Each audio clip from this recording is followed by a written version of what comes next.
পড়াশোনা করেছো তুমি? হ্যাঁ, 10 ক্লাস অবধি করে ছেড়ে দিয়েছি। কেন ছাড়লে কেন? ওয়েস্ট বেঙ্গলে আছি মানে পড়াশোনা করেও কিছু ফায়দা নেই, চাকরি কোনো আশা নেই। বন্ধুরা, আমি এই মুহূর্তে বসে আছি পুরুলিয়ার মুখোশ গ্রাম চড়িদায়। এই চড়িদা গ্রামের বেশিরভাগ পরিবার তৈরি হয় ছৌ নাচের মুখোশ।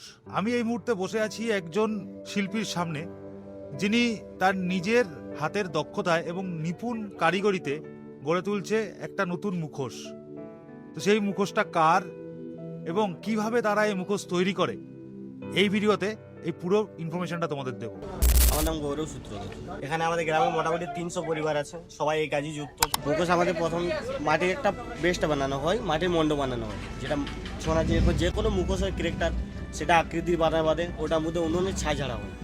উনুনের ছাই দেওয়ার বাদে ওটার মধ্যে কাগজ কাপড় দিয়ে, মানে কাগজে প্রথম ময়দার আঠা বানিয়ে কাগজের পেস্ট লাগানো হয় 8 লেয়ার।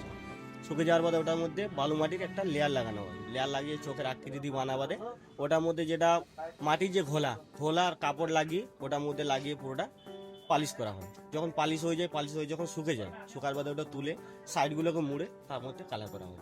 এটা তারকার মুখোশ তৈরি হচ্ছে। তারকা রাক্ষসী? হ্যাঁ। আচ্ছা। এই জিনিসগুলো যেটা আছে এটা প্লাস্টিকের জিনিস নয়, ন্যাচারাল জিনিস।